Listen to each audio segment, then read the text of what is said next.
Hi అండి, అందరూ ఎలా ఉన్నారు? దిస్ ఇస్ నందు and welcome back to part 2 of Varalakshmi వ్రతం. ఓం శుక్లాంబరధరం విష్ణుం శశివర్ణం చతుర్భుజం ప్రసన్నాదరధ్యాయే సర్వవిఘ్నోపశాంతయే ఏడీలోచన పల్లవ పాణి అలివేణ పద్మచరణి వీణా పుస్తక పాణి వాణి నాజిపయందవసయం పగదే.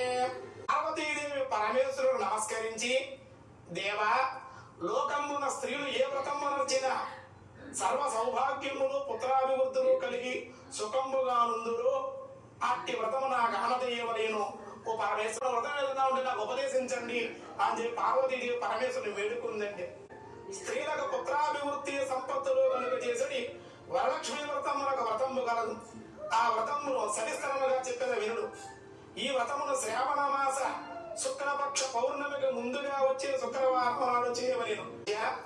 నీ వానతిచ్చినట్లుగా వరలక్ష్మి వ్రతమును ఎట్లు చేయవలేను? ఆ వ్రతమునకు విధి ఏమి? ఏ దేవతను పూజింపవలేను? పూర్వం ఎవరు చేయ వ్రతం ఆచరింపబడినది? వినిన వివరంగా దీన్ని వచేయింపమని ప్రార్థించను. మీ ఆడవాళ్ళందరి తరఫున పార్వతీదేవి పరమేశ్వరుని అడుగుతున్న మాట అండి. కనుక అంత పరమేశ్వరుడు పార్వతీదేవిని గాంచి, ఓ కాచాయని, వరలక్ష్మి వ్రతము సవిస్తరముగా చెప్పేది వినుము. పూర్వము మగధ దేశమున కుండినవరం ఒక పట్టణము కలదు. ఆ పట్టణము బంగారపు ప్రకారములతోడను బంగారపు గోడ దగ్గర ఇళ్లతోడను కూడి ఉండెను. అట్టి పట్టణములను చాలువదైన బ్రాహ్మణ స్త్రీ కలదు. ఆ వనిత ఆమెని పెనిమిటి దేవునితో సమానముగా తలచి ప్రతిదిన ఉదయమునే మేలుగాంచి, మన వాళ్ళకి పెనిమిటి అంటే కూడా చాలా మందికి తెలియదు. పెనిమిటి అంటే భర్త మాట. భర్తను దేవునిగా తలుచుకుందిట. ఇక అత్త మామ కూడా కోడలంటే కూతురు అనే భావంతో ఉండాలన్నమాట. అలా ఉండేట అత్త మామలకి గౌరవించాలంటే కోడలు కూడా దొరుకుతుంది. ఇట్లుండ ఆ మహాప్రతిమత యందు మహాలక్ష్మి అనుగ్రహం కలిగాను.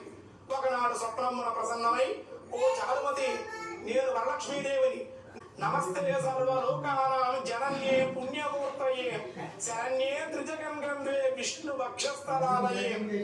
మూడు లోకాలకి కూడా, మూడు లోకాల్లో ఉండే జనాల చేత, ప్రజల చేత, భక్తుల చేత, దేవతల చేత, అందరి చేత ఆరాధింపబడేటువంటిది. సర్వలోకాలకి తల్లి అయినటువంటి పుణ్యమూర్తి అయినటువంటి నిరంతరము కూడా విష్ణువు యొక్క వక్షస్థలం నివసించి ఉండే ఓ మహాలక్ష్మి, నీకు నమస్కారము అని చెప్పి స్తుతించిందండి. చారుమతీదేవికి అనేక వరములు ఇచ్చి అంతర్ధానము నొందెను.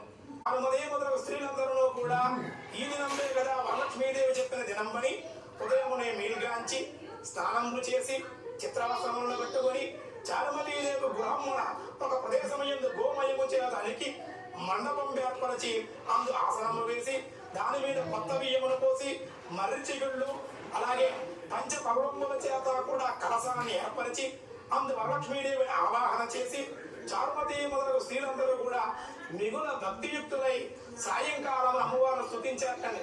ఉదయం పూజ చేసాం కదా అని అనుకోకుండా సాయంకాలం కూడా దీపారాధన చేసి చక్కగా అమ్మవారికి షోడశోపచార పూజ చేయాలని వాళ్ళు చేసి అమ్మవారిని స్తుతించారు.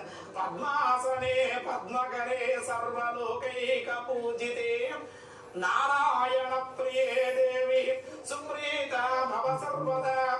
ఆవిడ పద్మాన్ని ఆసనంగా చేసుకుని పద్మం మీద కూర్చుంటుంది. మరి యొక్క పద్మంలో పద్మాలు చేపలో ధరిస్తుంది. అమ్మవారు కళ్ళు పద్మాలు, అమ్మవారి శిరస పద్మం, అమ్మవారి స్వరూపమే పద్మం. ఒక మాటలో చెప్పాలంటే అమ్మవారు ఉద్భవించిందే పద్మంలోంచి. కనుక పద్మ, పద్మాక్షి, పద్మ సంభవ అనే పేర్లు కలిగే 9 సూత్రముల గల తోరణాన్ని దక్షిణ హస్తం, మన తూర్పుగా నుంచుంటే కుడి చేయి దక్షిణానికి కట్టకూడదు కనుక దక్షిణహస్తానికి కట్టుకోవాలి ఆడవాళ్ళు. దక్షిణ హస్తానికి కట్టుకుని వరలక్ష్మీదేవికి నానా విధములైన దక్ష భోజ్యాదుల చేత నివేదన చేసి ఇట్లా ఒక ప్రదక్షిణము చేసి సర్వ స్వర్ణ భూషణాకృతులయ్యి చారుమతి మొదలగు స్త్రీలందరూ కూడా గృహముల స్వర్ణమయములైన రథ గజ తురగాది వాహనములతో నిండి ఉండెను.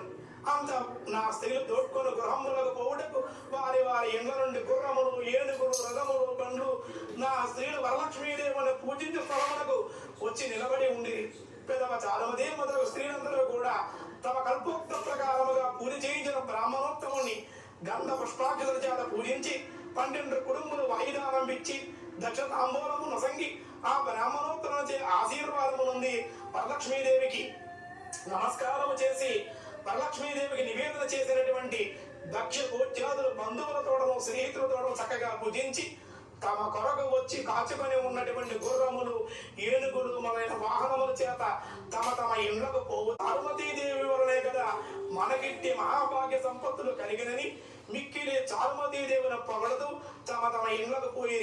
కావున ఓ పార్వతి, ఉత్తమమైన ఈ వ్రతమును బ్రాహ్మణాది 4 జాతుల వారు చేయవచ్చును. అట్లు అర్చన సర్వ సౌభాగ్యములు కలిగి సుఖంబుగా నుందురు. అంతేకాదండి, ఈ కథ వినువారులకు చదువువారులకు కూడా వరలక్ష్మీ ప్రసాదము వల్ల సకల కార్యములు కూడా సిద్ధించును. స్వస్తి స్వస్తి ప్రియాభ్యాం పరిపాలయంతాం న్యాయేన మార్గేణ మహీమహిష గోబ్రాహ్మణేభ్యో శుభముదిష్టం లోకా సమస్తాః సుఖినో భవంతు. ఇంత పవిత్రమైన వ్రతాన్ని మీరు ఆచరించడం వల్ల మంచి సుమంగళిగా ఉంటాం, మీ భర్త క్షేమంగా ఉంటాం, మీ పిల్లలు సంతోషంగా ఆరోగ్యంగా మంచి అభివృద్ధిగా ఉండడం, విద్యలోది కూడా నిత్య సౌభాగ్యము నిత్య సుమంగళీయత్వము కలిగి సుఖసౌఖ్య భోగభాగ్యాలను అనుభవించగలుగుతారు. ఈ కథాక్షత్రంలో మీరు అమ్మవారి దగ్గర సగం వేసి మీ శిరస్సు మీద ఈ శిరస్సు మీద వేసుకోండి. వరలక్ష్మీ దేవత కథా ప్రసాదం శిరసా గృహ్ణామి. వరలక్ష్మీ దేవత కథా ప్రసాదం శిరసా గృహ్ణామి. షోడశోపచార పూజ కరిష్యే. విజయలక్ష్మీయే నమః, ధనలక్ష్మీయే నమః, ధనలక్ష్మీ దేవతాభ్యో నమః. నానావిధ పరిమళపత్ర పుష్పాణి పూజయాన్ సమర్పయామి. దూర్వసూపమాగ్రాపయామి. పరస్పత్యాన్ని చూపించాలండి. చక్కగా దీపాన్ని నమస్కారం చేయండి. సాక్షాత్ దీపం దర్శయామి. ధూప దీపాల శుద్ధ ఆచమనీయం సమర్పయామి. నైవేద్యం పడి కొబ్బరికాయ కొట్టండి.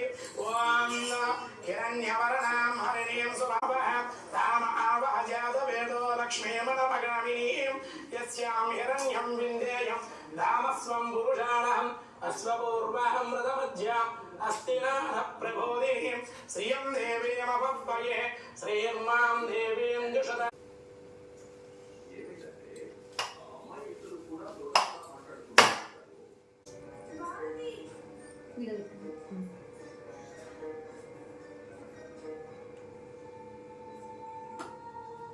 బ్రహ్మణ్యేశ్వ ఒక నెలతో కూర్చోబెట్టేసేయండి. శుద్ధ ఆచమనీయం సమర్పయామి. చక్కగా 2 తమలపాకులు, 2 అరటిపండ్లు, 2 వక్కలు, ఒక చివరి డబ్బు తీసుకుని చక్కగా ఇందులో పెట్టి అమ్మవారి తాంబూలాన్ని సమర్పించాలండి. భోగే సమరయ సకర్పూరే నాగవల్లేదులైరతం ముక్తాచూర్ణేన సమాయుక్తం తాంబూలం ప్రజగుషిత వరలక్ష్మీదేవీ నమః. తాంబూలం సమర్పయామి.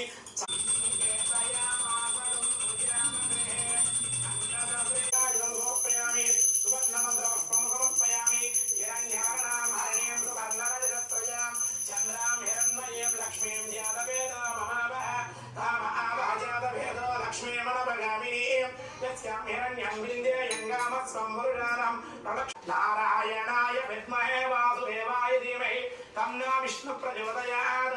మహాదేవి విద్మహే విష్ణువదన్నో లక్ష్మీ ప్రచోదయాత్. షోడశోపచార పూజాం సమర్పయామి. 2 అక్షతలు తీసుకోండి. ఉద్ధరణతో నీరు తీసుకుని అమ్మవారు చూపించి విడిచిపెట్టేసేయండి. అనయాం జ్ఞాన ఆవాహనాది షోడశోపచార పూజయాత్. భగవాన్ సర్వాత్మక సర్వం శ్రీ లక్ష్మీనారాయణ స్వరూపేణ అష్టలక్ష్మీ దేవతా స్వరూపేణ శ్రీ వరలక్ష్మీ దేవత సుప్రీత వేరే పాత్రలో విడిచిపెట్టేసేయండి. సుప్రీత సుప్రసన్న వరద భవతు. చక్కగా పూజ చేసిన కుంకుమని ఈ విధంగా పొట్టు పెట్టుకుని ఆ తోరణాన్ని మీ భర్త చేత కానీ లేదా ఏదైనా సుమంగిలి చేత కానీ మీ ఇంటి వచ్చిన బంధువులు కానీ పెళ్ళైనటువంటి స్త్రీలు మీ స్నేహితురాలు కానీ ఎవరి చేత మీ పతి చేత కానీ ఆ తోరణాన్ని కట్టించుకొని వాళ్ళ చేత మీ పతి గారి చేత ఆశీర్వచనం చేయించుకోవాలన్నమాట అండి. పూజ అయితే చాలా చక్కగా అయింది. నా హస్బెండ్ చేత తోరం కట్టించుకొని ఆశీర్వాదం తీసుకున్నాను.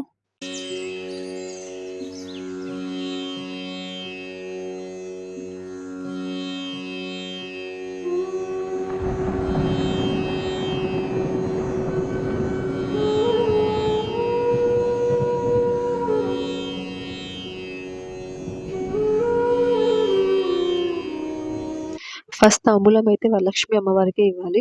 సో నేను చీరే అండ్ బ్లౌజ్ పీస్, బనానా అలా తాంబూలం అవన్నీ రెడీ చేసి ఫస్ట్ అమ్మవారికి తాంబూలం ఇస్తున్నాను.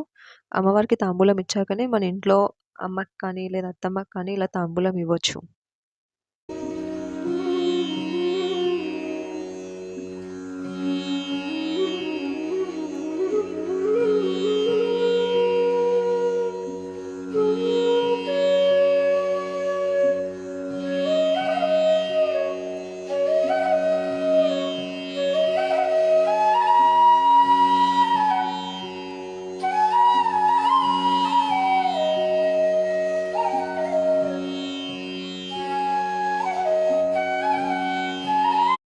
అమ్మవారికి తాంబూలం ఇచ్చాక నేనైతే ఇక్కడ అత్తమ్మకి తాంబూలం ఇస్తున్నాను. సో తాంబూలం ఇచ్చి మంచిగా బ్లెస్సింగ్స్ తీసుకోవాలి.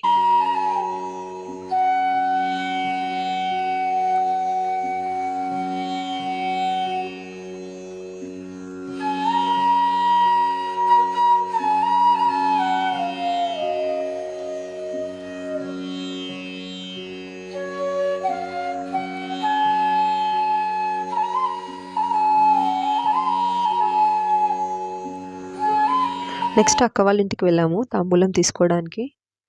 సో ఫస్ట్ అయితే అత్తమ్మకి ఇస్తుంది అక్క తాంబూలం. ఫస్ట్ ఇలా మంచిగా పసుపు రాసి బొట్టు పెట్టి పూలు ఇచ్చి దాని తర్వాత తాంబూలం అనేది ఇవ్వాలి. తాంబూలం ఇచ్చాక వాళ్ళ నుండి బ్లెస్సింగ్స్ తీసుకోవాలి. సో బ్లెస్సింగ్స్ తీసుకోవడానికి అయితే చిన్న పెద్ద అనేది అయితే ఏముండదండి వరలక్ష్మి వ్రతంలో. మీరు చిన్నవాళ్ళకి తాంబూలం ఇచ్చినా వాళ్ళ నుండి బ్లెస్సింగ్స్ తీసుకొని తర్వాత మళ్ళీ వాళ్ళు మీకు కాళ్ళు మొక్కితే సరిపోతుంది.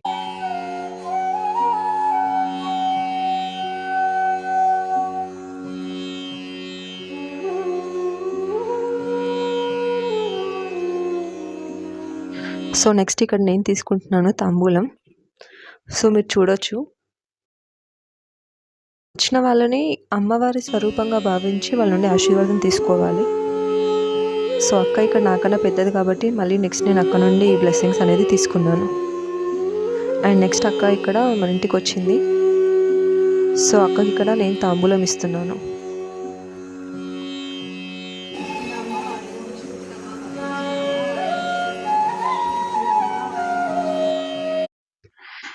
ఇక్కడ వీళ్ళందరూ మన ఇంటికి వచ్చిన లక్ష్మీ స్వరూపాలు. సో వీళ్ళకి మంచిగా పసుపు రాసి తాంబూలం అనేది ఇస్తూ ఉన్నాను.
అండ్ ఇక్కడ ఆంటీ వాళ్ళు చెప్తూ ఉన్నారు, ఇచ్చేవాళ్ళు వాయనం ఇచ్చేటప్పుడు ఇస్తినమ్మ వాయనం అంటే తీసుకునే వాళ్ళు పుచ్చుకుంటినమ్మ వాయనం అని చెప్పాలి. అండ్ నెక్స్ట్ ఇచ్చేవాళ్ళు ఎవరు తీసుకుంటున్నారు అని అడిగితే తీసుకునే వాళ్ళు నేను వరలక్ష్మీదేవిని అని చెప్పి వాళ్ళు చెప్పాలి. సో ఇక్కడ నేను కూడా ఫాలో అయ్యాను, అలా చెప్తూ వాళ్ళకు వాయనాలు ఇచ్చాను.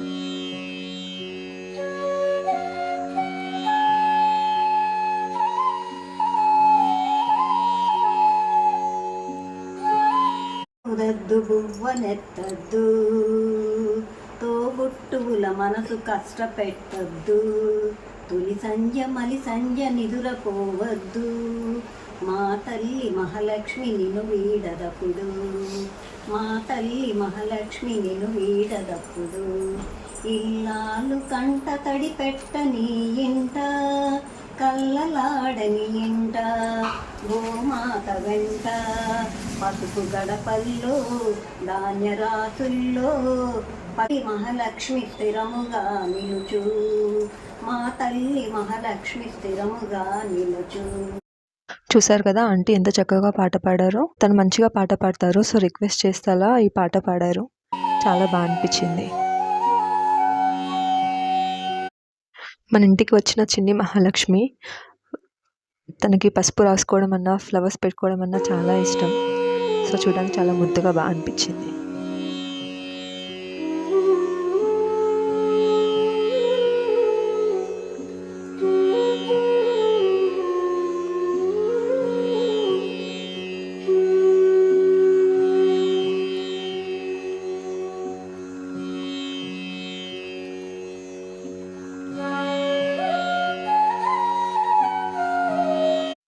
సో ఇదండి మా ఇంటి వరలక్ష్మి వ్రతం.